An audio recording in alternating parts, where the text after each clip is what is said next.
नमस्कार दोस्तों, welcome to Jeevan sir online share market by Jeevan sir. आज मैं आपसे ये बात करने जा रहा हूँ केपीआई ग्रीन एनर्जी लिमिटेड।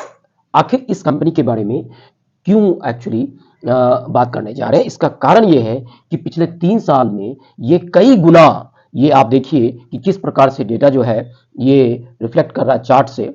ये 2021 में अगस्त में ये 60 रुपीज के आसपास था, आज ये 1400 के आसपास जो है वो ट्रेड कर रहा है। तो देखते हैं ये किस फील्ड में काम कर रही है कंपनी। तो कंपनी जो है ये बिजनेस कर रही है सोलर पावर जनरेशन में। ये सिर्फ सोलर पावर जनरेशन ही नहीं करती, इसके अलावा ये जो है प्लांट भी बनाती है और कैप्टिव कंपनी को सोलर पावर प्लांट बना करके उसको चलाने के लिए देती है। तो इसमें देखिए कि इंडिपेंडेंट जो है पावर प्रोड्यूसर है, आईपीपी है, ये देखिए आप ये। और जो है इसके अलावा आप देखिएगा कि engineering procurement construction services to the captive power producer. जो पावर जो है प्रोड्यूस कर रहे हैं कोई कंपनी अपने कंपनी के लिए, ये क्या करती है, उसको इंजीनियरिंग सर्विसेज देती है, कंस्ट्रक्शन सर्विसेज जो है वो देती है। अब देखिए कि ये कैप्टिव पावर प्रोड्यूसर के रूप में भी काम करती है कभी कभी, कि भाई कोई भी कंपनी है और अपने एक्चुअली पावर रिक्वायरमेंट के लिए जो पावर प्रोड्यूस करती है उसके लिए ये पावर प्रोड्यूस करके देती है डायरेक्टली। दूसरा चीज ये है कि जो है प्लांट बना करके कैप्टिव को ये जो है पावर जो है देती है रन करने के लिए। तो ये 2-3 काम इसका अपना है। अब देखिए कि ये इसमें क्लाइंट्स बहुत सारे हैं, जैसे कि आप देखिए कि health care, Cadila, colour tax, कई ऐसे जो है इसके अच्छे अच्छे क्लाइंट्स जो है आप इसको देख सकते हैं। अब हम बात करते हैं कि जो इसके सेल्स रेवेन्यू है वो 73% सेल्स ऑफ पावर प्लांट से आता है। जैसा कि मैंने बताया आपको कि ये काम मेनली, अब देखिए टारगेट इसका क्या है कि ये 1000 मेगावाट कैपेसिटी जो है 2025 तक टारगेट करके ये कंपनी चल रही है। और इसके जो चेयरमैन है फारूक भाई गुलाम भाई पटेल जो है वो फिर से रीअपॉइंटेड किए गए हैं।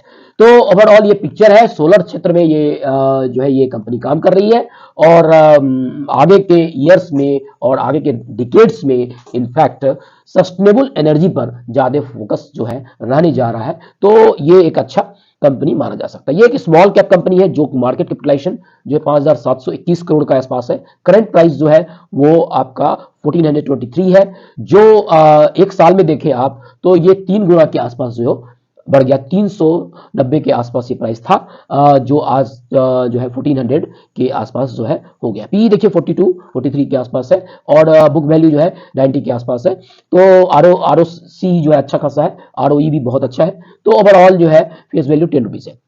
अब हम बात करते हैं कि ये कंपनी मल्टी बैगर्स के रूप में लोगों को पैसा दे चुकी है। तो आगे भी इसके पोटेंशियल्स अच्छे हो सकते हैं, लेकिन किस प्राइस पर इसको खरीदा जाए दैट इज वेरी इंपॉर्टेंट। तो हम चलते हैं 6 महीने के, और ये आपका 50 डीएमओ को ध्यान में रखते हुए हम देखें कि किस प्राइस पर इसको हम खरीद सकते हैं। इसके दो प्राइसेस हैं, एक तो 1300 रुपए के आसपास ये देखिए थ्रेशोल्ड बना हुआ है, सपोर्ट बना हुआ है, और ये देखिए आपका ये जो है आपका ये 1200 के आसपास इसका दूसरा सपोर्ट बना हुआ है। तीसरा सपोर्ट आप देखिएगा कि 900 के आसपास इसका जो है ये सपोर्ट, तीसरा सपोर्ट बना हुआ है। तो आप यदि 1200 के आसपास यदि या 1300 के आसपास ये मिल जाए, माने 100 डाउन पर या जो है तो 1300 के आसपास इसको हम खरीद सकते हैं।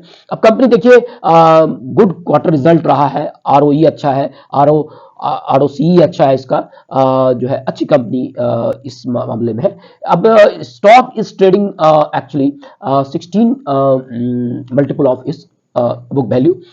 अब देखिए कि थोड़ा सा प्रमोटर ने डिक्रीज किया है, बट बहुत कम नॉमिनल डिक्रीज है इनके शेयर होल्डर एक्चुअली पैटर्न में। पीयर से हम इसको कंपेयर करें तो जैसे कि ओरिएंट पावर है, तो ओवरऑल ये देखिए कि प्राइस वाइज तो बहुत ज्यादा है केपीआई का, तो प्राइस वाइज तो है ज्यादा, बट इसके पोटेंशियल्स और जो है वो अच्छे माने जा सकते हैं, क्योंकि ये देखिए कि रिटर्न, ROE ये सारे जो है अच्छे हैं। तो ओवरऑल फंडामेंटल्स तो अच्छा मतलब दिख रहा है, बट इस प्राइस पर एंटर करना वो उचित नहीं रहेगा। अब हम देखते हैं इसके फंडामेंटल्स के बारे में। तो फंडामेंटल्स में क्या है कि 2020 में आप देखिए क्वार्टर एक्चुअली क्वार्टरली रिजल्ट के लिए, तो सितंबर 20 में ये 24 करोड़ के आसपास सेल्स था, जो अभी 215 करोड़ के आसपास हो गया, और ये ऑपरेटिंग प्रॉफिट ये 14 था जो है वो सितंबर 23 में 71 हो गया।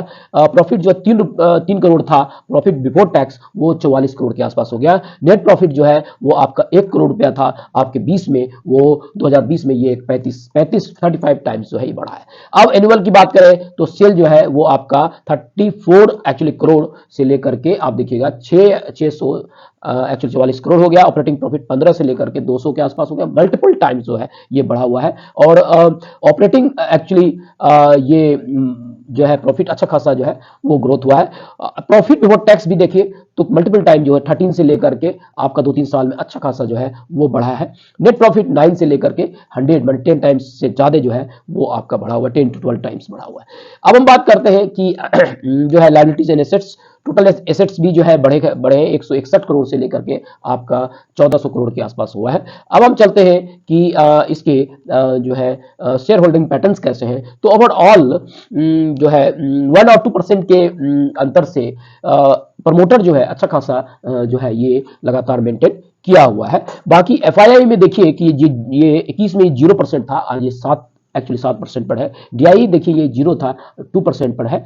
और पब्लिक एक्चुअली को देखिए तो ये थोड़ा सा डाउन किया है, वो 10% के आसपास। तो ओवरऑल पिक्चर ये स्मॉल कैप है और प्राइस वाइज देखा जाए थोड़ा सा प्राइस ज्यादा है, तो थोड़ा सा वेट करके ही इसको हम लेते हैं इस एक्चुअली शेयर को इन्वेस्टमेंट पॉइंट ऑफ व्यू से।